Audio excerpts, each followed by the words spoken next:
பார்த்தோமேயானால் அவர்களின் ஆடை லட்சமும் கோடியும் நிறைந்ததாக இருக்கின்றது. ஆட்சியாளர்களுக்கும் பொதுமக்களுக்கும் உள்ள தொடர்பு எவ்வாறு இருக்க? ஆட்சியாளருக்கும் மோசமான ஆட்சியாளருக்கும் வேறுபாடுகள் என்ன? இந்த உலகில் யார் எந்த துறைகள் கீழ் இருந்தாலும் சரி, அந்த துறைகள் குறித்து நாளை மறுமையில் விசாரிக்கப்படுவார்கள். அவர்கள் வைத்திருக்கின்ற ஒவ்வொரு பொறுப்பும் அமானிதம் என்று அல்லாஹுவும் அல்லாஹுவின் தூதரும் நமக்கு விளக்கி இருக்கின்றார்கள்.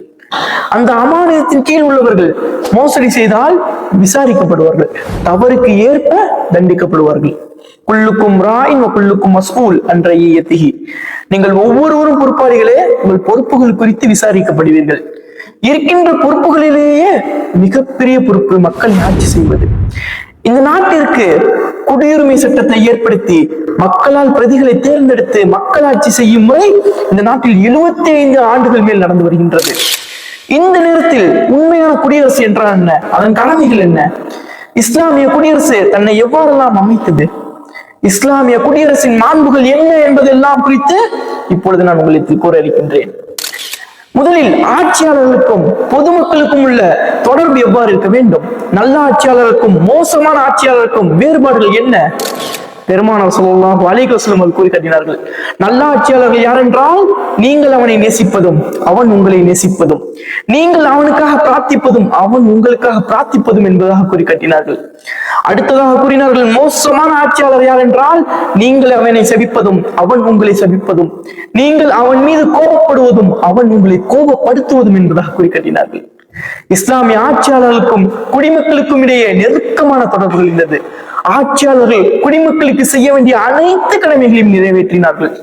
இஸ்லாமிய ஆட்சியில் உணவு, உடை, இருப்பிடம், கல்வி, மருத்துவம் இந்த 5ம் இலவசம். இந்த 5ற்கும் மனிதரிடம் இந்த காசு வாங்கக்கூடாது. ஒரு மனிதரிடம் உடை இல்லை என்றால் பைத்துல் மால் வாசலை தட்டலாம். ஒரு மனிதரிடம் உணவு இல்லை என்றால் பைத்துல் மால் வாசலை தட்டலாம். இஸ்லாமிய குடியரசு என்றால் 4 அம்சங்கள் இருக்க வேண்டும். ஆட்சியும் ஆட்சியாளரும் நீதமாக இருக்க வேண்டும். ஆட்சியும் ஆட்சியாளரும் சாதாரணமாக இருக்க வேண்டும். ஆடம்பரம் இருக்கக்கூடாது. நாட்டு மக்கள் அனைவரும் சரிசமமாக நடத்தப்பட வேண்டும். இதோடு சேர்த்து 4வதாக அவரிடத்தில் இறை அச்சம் இருந்தால் அவரின் ஆட்சி நல்ல ஆட்சியாக அமையும். 4 விஷயத்தை உமர் ரலியல்லாஹு தஆலா அன்ஹு அவர்கள் எல்லா கவர்னருக்கும் அனுப்பினார்கள். என்ன 4 விஷயம்? நாட்டு மக்கள் உயர்ந்த உணவை உண்ணலாம், ஆட்சியாளர்கள் உண்ணக்கூடாது. நாட்டு மக்கள் உயர்ந்த வாகனத்தில் செல்லலாம், ஆட்சியாளர்கள் செல்லக்கூடாது. நாட்டு மக்கள் உயர்ந்த ஆடையை அணியலாம், ஆனால் ஆட்சியாளர்கள் அணியக்கூடாது என்று மூன்று விஷயத்தை எழுதியோடு 4வது விஷயமாக ஆட்சியாளர்களின் கதவு எப்பொழுதும் திறந்திருக்க வேண்டும் என்பதாக அந்த கடிதத்தில் உமர் ரலியல்லாஹு தஆலா அன்ஹு எழுதினார்கள். நாட்டு மக்கள் யார் வேண்டும் என்றாலும் தனது பிரச்சனையை வந்து ஆட்சியாளர்களிடம் கூறிக்கொள்ளலாம் என்றுதான் அர்த்தம். அதற்கு கதவு எப்பொழுதும் திறந்திருக்க வேண்டும் என்றால் அதுதான் அர்த்தம். இன்றைக்கு நம்மிடத்தில் உள்ள பிரதிநிதிகளை பார்த்தோமேயானால் அவர்களின் ஆடை லட்சமும் கோடியும் நிறைந்ததாக இருக்கின்றது. இஸ்லாமிய குடியரசில் உமர் ரலியல்லாஹு தஆலா அன்ஹுவின் ஆடையை பற்றி அவர்களின் உதவியாளர்கள் கூறும் பொழுது, அவரின் ஆடையை வேலத்துக்கு விட்டால் 4 திர்ஹத்துக்கு மேல் யாரும் வாங்க மாட்டார்கள் என்பதாக கூறினார்கள். 10 வருடம் உமர் ரலியல்லாஹு தஆலா அன்ஹு ஆட்சி செய்தார்கள். ஆட்சியிலிருந்து விடைபெற்று அவர்கள் இந்த உலகை விட்டு பிரியும் பொழுது அவர்களிடம் கடன் இருந்தது, ஆனால் சொத்து இல்லை.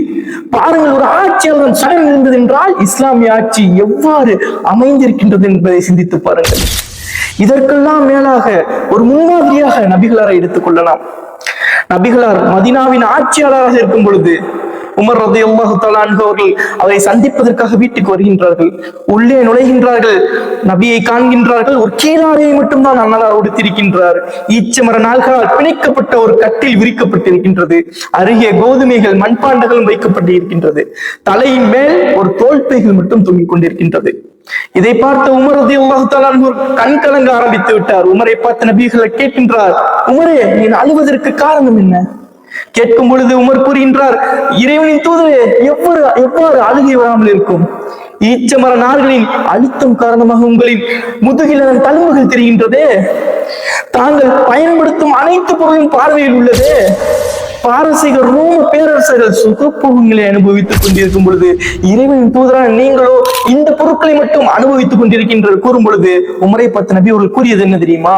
உமரே, அவர்கள் இம்மை இன்பங்களை பெற்றுக் கொள்ளட்டும், நான் மறுமை வெற்றியை பெற்றுக் கொள்கின்றேன் என்று கூறினார்கள். பாருங்கள், ஒரு இஸ்லாமிய ஆட்சி எவ்வாறு இருந்திருக்கிறது என்று. நபிகளா ஸல்லல்லாஹு அலைஹி வஸல்லம் நினைத்திருந்தால் மன்னர்கள் போல் வாழ்ந்திருக்கலாம். தனக்கு கிடைத்த அனைத்தையும் மக்களுக்கு கொடுத்தார்கள். தன்னை பின்பற்றிய தொண்டர்களை சீடர்கள் என்று அழைக்காமல் தோழர்கள் என்று அழைத்தவர் தான் நபி ஸல்லல்லாஹு அலைஹி வஸல்லம். எவரும் தமக்கு எழுந்து நின்று மரியாதை செய்ய வேண்டாம் என்றார்கள். எவரையும் தமக்கு பின்னால் நடக்கக்கூட அனுமதிக்க மாட்டார்கள். தோழர்களும் தாமும் ஒருவராக பணியை செய்து கொள்வார்கள். அடிமைகள் கூட விருந்திற்களைத்த உடனே ஏற்றுக்கொள்வார்கள். பாருங்கள், ஒரு இஸ்லாமிய ஆட்சி எவ்வாறு இருந்திருக்கின்ற. அப்படிப்பட்ட ஆட்சியை வல்லர் ரஹ்மான் நமது நாட்டிற்கும் தந்தர் புரிவானாக. வாஹிர் தவானா அல்ஹம்துலில்லாஹி ரப்பில் ஆலமீன். அஸ்ஸலாமு அலைக்கும் வரஹ்மத்துல்லாஹி தஆலா வபரகாத்துஹு.